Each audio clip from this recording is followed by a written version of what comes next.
the strangest UFO encounters ever recorded. The enigma of unidentified flying objects, UFOs, has captivated human imagination for centuries, intertwining with myths, religious beliefs, and the realms of science fiction.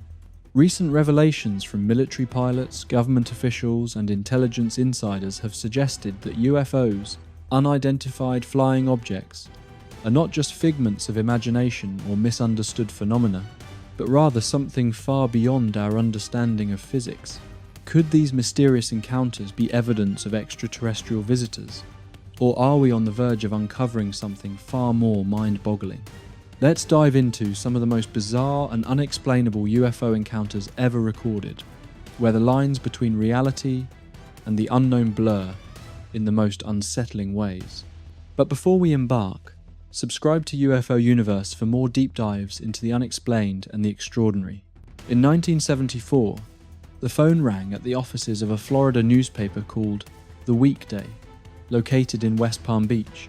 The receptionist answered and was met by an elderly woman on the line asking to speak with a reporter. She had a story she was eager to share, something strange she experienced as a young girl, which she hadn't felt comfortable discussing with anyone until now. This experience had lingered with her for the 5th of December AIDS, and she finally decided it was important to share, even if people might not believe her. The newspaper found beauty salon manager Evelyn Wendt's story intriguing enough to send a reporter to meet her. When she revealed her 50-year-old secret, the reporter might have initially thought it was a prank. Yet, as she continued, there was something about her narrative and sincerity that made it seem plausible. Despite its incredibility, Evelyn appeared to believe the event had occurred genuinely. She was about 9 years old at the time and living in Pasco County. Evelyn was by herself, playing outside her school without a worry in the world, until she noticed something unusual, a bright light. However, unlike the lights often described as streaking across the sky, this one was different. It was emanating from the lawn just a few feet away from her. Evelyn wasn't sure how long it had been there, but it had now captured her full attention. The light was shaped like a small glowing egg, radiating with such intensity that Evelyn believed it momentarily knocked her unconscious. Her memory seemed to skip ahead, and when she came to, the object's glow had diminished. What had once been a blinding, luminous egg now resembled a more typical flying saucer. However, the saucer didn't appear sleek, advanced, or futuristic. Instead, it looked old and worn, as though it had seen better days. Evelyn stood transfixed, almost in a trance, as she watched a hatch on the side of the object slowly open. That was the moment she saw them for the very first time, the ship's beings stepping out through the hatch right in front of her. Evelyn recounted the scene in her own words. "Tiny people appeared. I think they were robots. I tried to count them, but they kept shifting around. They were smaller than I and looked like animated flowers, with faces where the buds would normally be. Keep in mind, I was just a little kid back then, and kids aren't afraid of flowers." These flower-like beings were carrying an object between them, which Evelyn suspected might be some kind of weapon. It seemed they were trying to aim it at the science building of her school. Oddly enough, instead of feeling the urge to run for help, Evelyn felt drawn to assist these peculiar flower creatures. They welcomed her help, but despite the object being small, she couldn't budge it even slightly. She felt a strong desire to aid them. They appeared so tiny, so vulnerable, and so harmless. Up until this point, the creatures hadn't spoken, but after her failed attempt to move the object, they began communicating with her. Strangely, their mouths didn't move, if they even had mouths. Instead, Evelyn heard their voices, directly in her mind. They explained that dangerous experiments were being conducted in her school's laboratory, experiments that needed to be stopped before they caused the destruction of the entire area. Evelyn shared with the reporter that she had no idea what kind of experiments might be conducted. What could possibly be happening at a 1920s Florida school that would be considered so perilous? However, after the machine was set up, nothing occurred. Without offering Evelyn any explanation, the beings simply picked the device back up and returned it to their craft. She couldn't determine whether the machine had served any purpose or if they had merely changed their minds. Perhaps it was just a test to see if Evelyn would assist them. One of the flower-like beings invited Evelyn to step inside the craft for a closer look, but the young girl sensibly declined. They seemed to understand her hesitation, but left her with an enigmatic statement saying they would return for her in 35 years. Then, the hatch of the craft closed, and it began to move. In her interview, Evelyn described the ship's departure, stating, "All I can remember now is that the saucer looked dull and heavily pockmarked. When it started up, its molecules seemed to expand, and it transformed into a silvery shine. The UFO went straight up, hovered briefly, and vanished from sight." Evelyn recalls that sometime after the incident, the school's science building was mysteriously destroyed. She had no idea who or what was responsible. However, she doesn't clarify when this occurred, or precisely what she meant by destroyed. Evelyn waited patiently, but the 35-year deadline came and went, and she never saw her flowery friends again.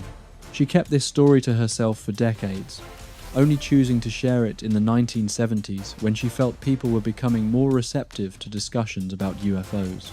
Back in the 1920s, she had no way to articulate what she had seen, as none of it made any sense to her.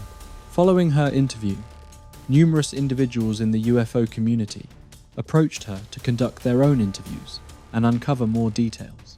Many speculated that if her story was authentic, she might be omitting crucial aspects of the events.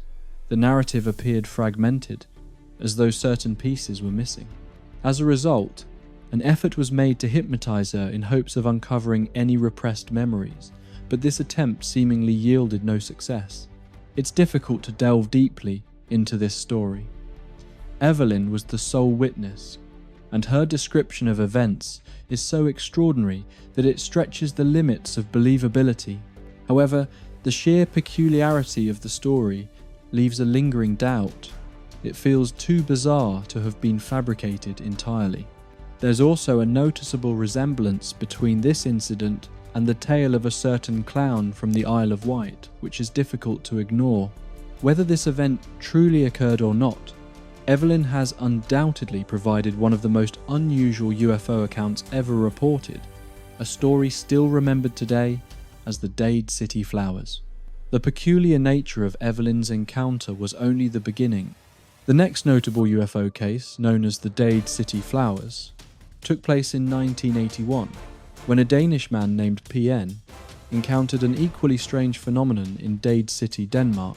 The streets were deserted, and the village of Awesome lay eerily quiet at this late hour. At exactly 2:10 a.m, he departed his home and embarked on the familiar journey through the countryside. However, as he approached a nearby road flanked by forest, something inexplicable occurred. Without any warning, his car's engine sputtered, coughed, and stopped. Yet, the vehicle continued to coast down the gentle slope toward a T-junction further along the road. Instinctively, PN pressed the brakes, stopping the car. He was rattled and alarmed. It was a close call, and it could have been much worse if the roads hadn't been so deserted at this hour. As he tried to regain his composure, and before he could even begin to assess the issue with his car, he glanced up and saw it. 60 meters ahead, suspended in the cool night air just above the forest floor, was an intensely bright light. It was a sphere, 3 meters in diameter, emitting an eerie yellow glow that cast an unearthly light over the surrounding trees. Then he noticed something unusual protruding from the glowing sphere. A ramp extended from the orb to the ground, and at the top was an open door, revealing an interior that seemed more like a swirling, amorphous cloud of orange light than a solid structure. His focus quickly shifted from the doorway when he realized there were figures on the ground. PN's heart raced as he saw the surreal scene. Near the ramp, 2 distinct groups of beings were engaged in different tasks. The first group consisted of 7 small, greyish figures, each no taller than a meter. They moved with clear intention, collecting soil and plant samples before passing them to an unseen recipient inside the craft. Their bodies were unlike anything human, resembling geometric shapes, almost as if two triangles were stacked atop one another. PN assumed their heads were the smaller of the two triangles. The second group was even more disturbing. 3 taller entities stood completely still, 2 positioned at the entrance of the ramp, and 1 stationed at its base. PN had the distinct impression they were observing guardians, sentinels. Unlike the smaller figures, these beings held peculiar objects, possibly instruments or weapons, though PN couldn't be certain. They had short, stubby legs but didn't walk. Instead, they hovered, gliding effortlessly over the ground. For a full minute, PN remained silent in his car, struggling to comprehend the surreal scene unfolding before him. The situation took an even stranger turn when PN noticed a flicker of movement. A taxi, parked near a creek just off the road, sat in the darkness with its driver flashing the headlights rapidly. But who was the signal intended for? PN or the beings? His heart raced as he quickly turned the key in the ignition. The engine roared back to life as though nothing had happened. At the same moment, the figures near the craft reacted, turning their heads in his direction. Then, without warning, they moved. With frightening speed, they glided toward him, their bodies moving in perfect, unnatural unison. Panic surged through him. Before he could even process what was happening, PN slammed the car into gear and sped off, racing past the T-junction. He followed the taxi, which had made a sharp 180-degree turn and was heading toward Odense. The road rushed by. As he pushed the accelerator to its maximum, trees flashing by on both sides. About 150 meters down the road, he stole a quick glance in the rearview mirror. There they were, standing on the bridge, watching him leave. Moments later, a bend in the road hid them from sight. He looked ahead, but the taxi driver was nowhere to be seen. When PN finally arrived at work, shaken and out of breath, he made a strange realization. He was early. His fear-fueled drive had somehow made him faster than ever. But no matter how many times he replayed the events in his mind, one question lingered. What had he encountered? As soon as his shift ended, curiosity overcame his fear. He came back to the scene, searching the ground for any evidence, burn marks, disturbed earth, anything. But there was nothing. The forest remained silent and untouched, as though the events of the previous night were nothing but a vivid dream. But they weren't. PN had kept his secret for years, confiding only in his family and reluctant to share what he had witnessed. This hesitation was common among many of the individuals in tonight's accounts. It wasn't until 1996, over a decade later, that the truth finally emerged.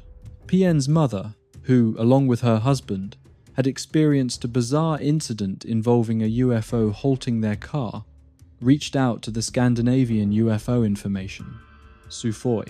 The organisation sent 2 investigators to the family's home, where they conducted an in-depth interview with PN.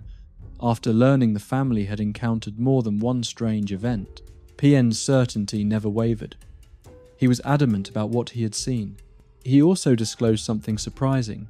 Since that night, he had developed a sort of precognitive ability. While he didn't provide much detail on how it worked, he hinted that on certain occasions, he could foresee events before they occurred. Was this linked to the entities? He wasn't sure. The SUFOI team visited the site of the reported sighting, retracing PN's paths and examining the area firsthand. However, the passage of time had erased any potential evidence of the event though. According to PN, there had been no physical traces to begin with. They made efforts to locate additional witnesses, particularly the unidentified taxi driver, even going so far as to place a personal ad in a local newspaper, but no one came forward. Despite the absence of evidence, both investigators remained convinced that PN's experience was authentic, even if they couldn't definitively explain what he had encountered. The awesome encounter continues to stand out as one of the most peculiar reports of alien beings ever recorded. The triangular features of the entities make it a truly unique sighting.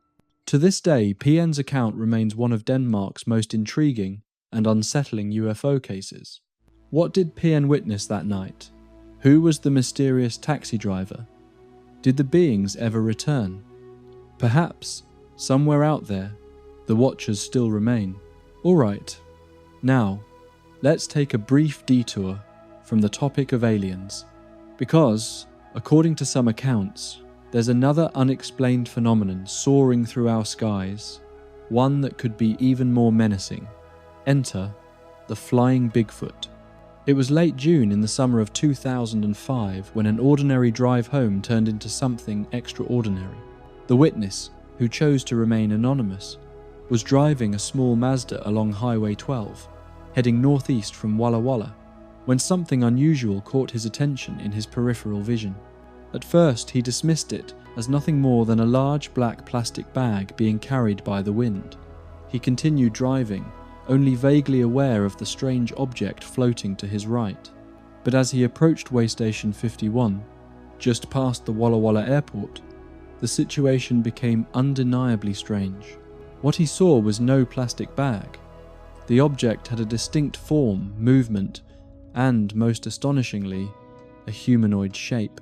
It hovered above the power lines, drifting east to west, its silhouette now clearly defined. Overcome with curiosity, he pulled over by the guardrail and stepped out of his car for a better view. What he witnessed was beyond explanation. The figure appeared to glide effortlessly through the air, moving steadily toward a distant hill. Adrenaline coursing through him, the witness hurried back to his vehicle, determined to follow it and uncover the truth about what he had just seen. Driving swiftly towards Sapperlil Road, he veered sharply to the left, aiming to outpace the entity. As he navigated the curve, it came into view once more. The figure remained, now just half a mile ahead. It moved with an unsettling precision, rarely straying from the straight path it followed, as if fixated on a single destination. It appeared to be heading toward an old silo. At a remote four-way intersection, the witness brought his car to a stop and stepped out again. This time, the entity was closer than ever, no more than 50 yards away, hovering approximately 20 feet above the ground. Currently, he could discern even more disturbing details. Here's where things became truly bizarre. The figure was enormous, estimated to stand at 12 feet tall. It moved as though supported by an invisible force, floating rather than walking. Beneath it was a peculiar contraption resembling 3 red hippity-hop balls connected together, which he presumed served as its means of propulsion. The creature's legs, as massive as 2 of those spheres, hung still in the air. Most unsettling of all, a dead dog seemed to dangle from its side, tied with a rope, its lifeless body swaying gently. Then, as if sensing it was being watched, the entity appeared to acknowledge the witness. It turned its attention toward him, its movement disturbingly unnatural. The creature's head, shrouded in thick hair, remained locked on the observer, even as its body shifted direction, its neck twisting in an owl-like motion. The man couldn't comprehend what he was seeing. It defied explanation. Determined not to lose sight of it, he jumped into his car and sped down Smith Road. However, the being was already descending, slipping below the treetops of a nearby forest. He pressed on, hoping to spot it again, but by the time he reached the final bend, it had disappeared, vanished into the wilderness. As he reflected on the encounter, one comparison dominated his mind. It bore an uncanny resemblance to the legendary figure from the 1967 Patterson-Gimlin film. Yet, unlike that figure, this creature didn't merely walk, it floated through the sky. From a distance, the most likely explanation might be that it was just a strangely shaped balloon, as its movements seemed very balloon-like. However, the details of the witness getting closer are truly unsettling. The figure resembled a large, hairy, Bigfoot-like creature, moving in an owl-like manner, and it appeared to be carrying a dead dog below it, tied with ropes. The witness couldn't definitively say what he had actually seen. This sighting contributed to the growing list of reports of cryptic, otherworldly creatures across the United States. One of the most famous of these reports was the Bat Squatch encounter, which involved a large winged creature near Mount St. Helens in Washington state. In the aftermath of Mount St. Tove, Helen's eruption on May 18, 1980, in Washington, unconfirmed sightings emerged of a winged creature resembling a monkey with glowing red eyes flying through the volcanic ash. Years later, on the 19th of April 1994, at around 9:30 p.m, 18-year-old Brian Canfield was driving his truck near Buckley, Washington, in the foothills of Mount Rainier, when his vehicle inexplicably stalled. While attempting to restart it, a massive creature reportedly landed roughly 30 feet ahead on the road. Canfield described the being as standing 9 feet tall, covered in bluish fur, with a wolf-like face, yellow eyes, tufted ears, sharp white teeth, and large wings folded against its back. The creature allegedly stared at him for several minutes before spreading its wings and taking off with such force that it shook the truck. Afterward, Canfield's vehicle restarted, and he quickly drove away. Returning later with his mother and a neighbour, no evidence of the encounter was found. Local journalist C.R. Roberts interviewed Canfield and deemed him sincere, despite the bizarre nature of his story. That same year, a man named Butch Whitaker claimed to have photographs of the creature now being called Bat Squatch, though he never produced them, leading many to doubt his story. Sporadic sightings of the creature continued across the country throughout the 1990s. In 2009, hikers near Mount Shasta in California claimed to have seen a massive creature with leathery wings, estimated to have a wingspan of 50 feet, emerging from a crevice in the mountain. One witness initially described its head as resembling a pterodactyl, but later compared it to a flying fox bat. It was suggested that the creature had migrated from the Washington area. In June 2011, an anonymous individual reported encountering a large flying creature while walking his dog in his yard. He described it as having bat-like wings, blue fur, glowing red eyes, and standing roughly 9 feet tall. The creature reportedly flew off shortly after being noticed. More recently, in 2014, the creature was allegedly spotted in Ohio, a location with numerous reported sightings.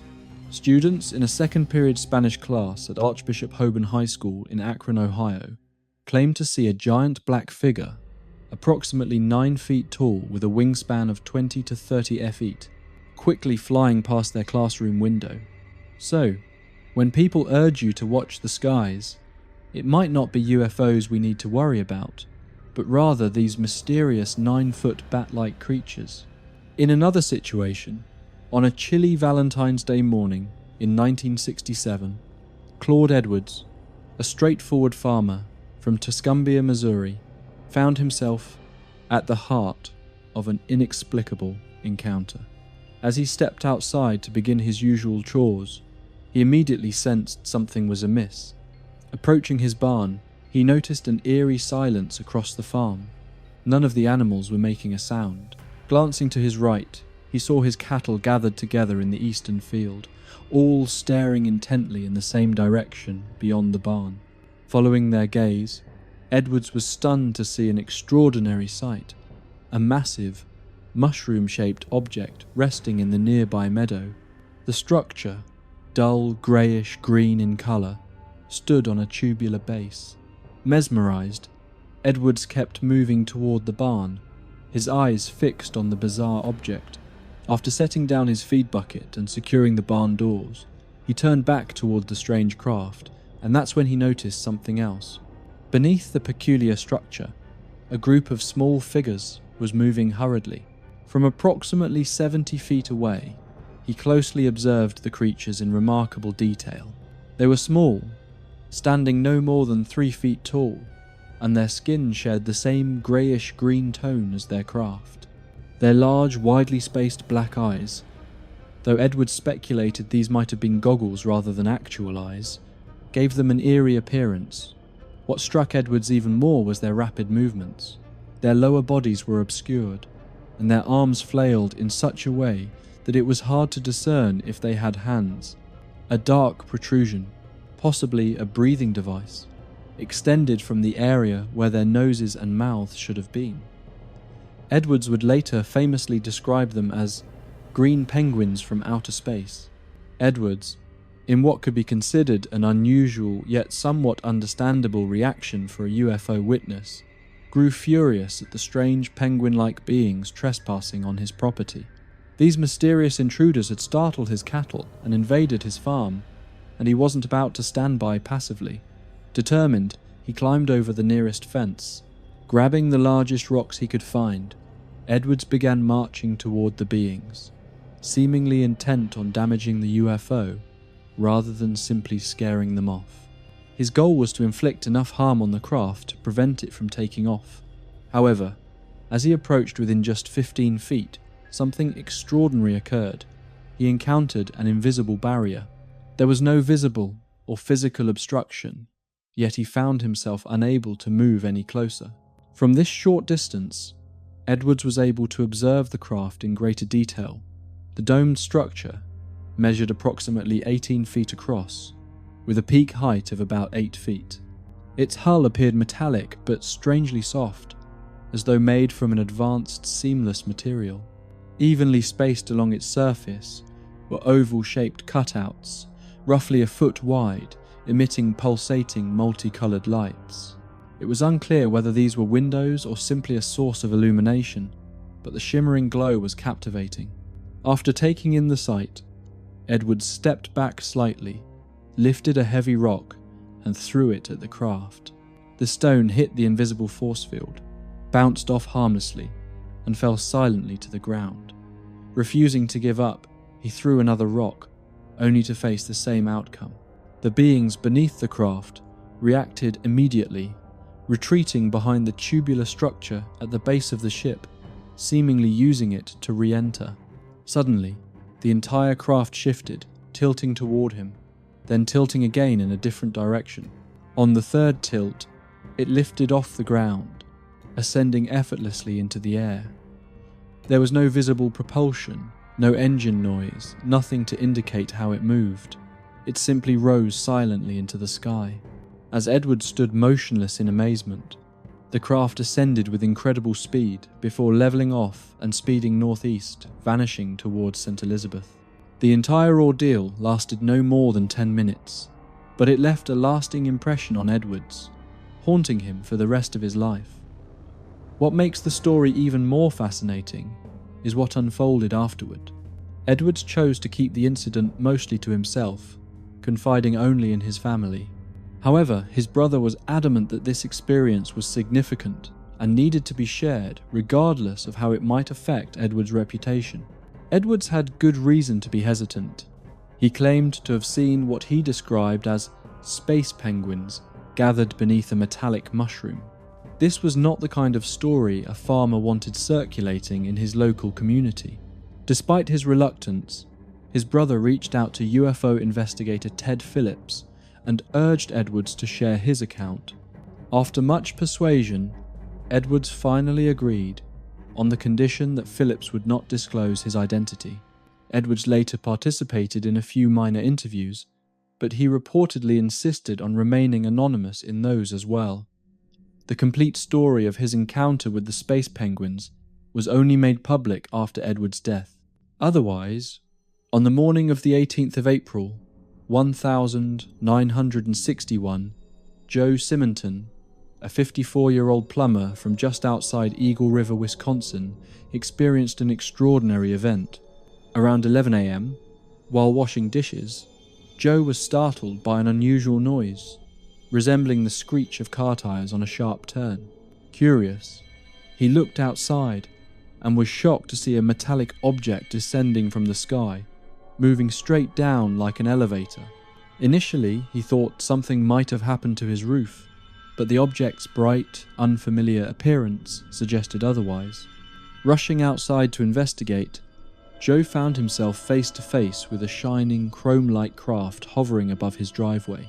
The structure, about 30 feet in diameter and 12 feet tall, resembled two inverted bowls fused together. a classic flying saucer design. Suspended in the air without touching the ground, the craft opened a hatch, revealing a figure no taller than 5 feet. The being had a smooth, hairless face, dark skin that Joe compared to someone of Italian descent, and wore a snug cap on its head. It gestured toward Joe, mimicking the act of drinking water, and handed him a metallic container with handles on the sides. When Joe looked into the being's eyes, he found them so intense and penetrating that he had to avert his gaze. Despite the unsettling nature of the encounter, Joe felt no fear, only a strange sense of unease. Joe brought the container into his house, filled it using the water pump in his basement, and handed it back to the waiting figure. As he did so, he steadied himself against the craft with his other hand. While many have reported burns or other unusual effects from touching UFOs, Joe later stated that he experienced nothing out of the ordinary. The being took the container, and Joe admitted he found it difficult to look directly at the figure. When he managed to do so, he described the sensation as though it was staring straight through him. He felt certain that it could read his thoughts, not intuitively, but as if it had the ability to delve directly into his mind. Inside the craft, Joe noticed 2 more figures, both dressed in seamless, dark, hooded tunics. They seemed focused on specific tasks, and were secured by what appeared to be safety belts. One was stationed at a control panel, while the other worked over a heated, grill-like device emitting smoke but no visible flames. Intrigued by what they might be cooking, Joe mimicked the act of eating. In response, the being who had stood in the doorway walked away, picked up several small, round items from the grill, and handed them to him. These objects looked like pancakes, but had an unusual texture, hot, greasy, and dotted with tiny holes. When Joe took a bite, he found the taste comparable to cardboard. He later speculated that if this was their main source of nourishment, it might explain their diminutive size. Before leaving, the creature at the hatch made an unfamiliar gesture, briefly touching its forehead before closing the door. Joe, interpreting it as a salute, mirrored the motion. Once shut, the hatch left no visible seam, blending seamlessly as if it had never existed. Afterwards, the craft ascended about 20 feet, tilted at a 45-degree angle, and zoomed away at an astonishing speed, leaving behind a disturbed pine tree that swayed violently but remained undamaged. Standing in his driveway with a handful of greasy pancakes, Joe was overwhelmed by the recent events. The peculiar nature of his story drew both curiosity and ridicule. Investigators were skeptical, yet noted that Joe appeared sincere and had little motivation to fabricate such a tale. He was frustrated by the public's reaction, especially being labelled a chicken farmer when he only raised chickens as a side business. In reality, he was a plumber by profession, and he claimed the story hindered his ability to find work.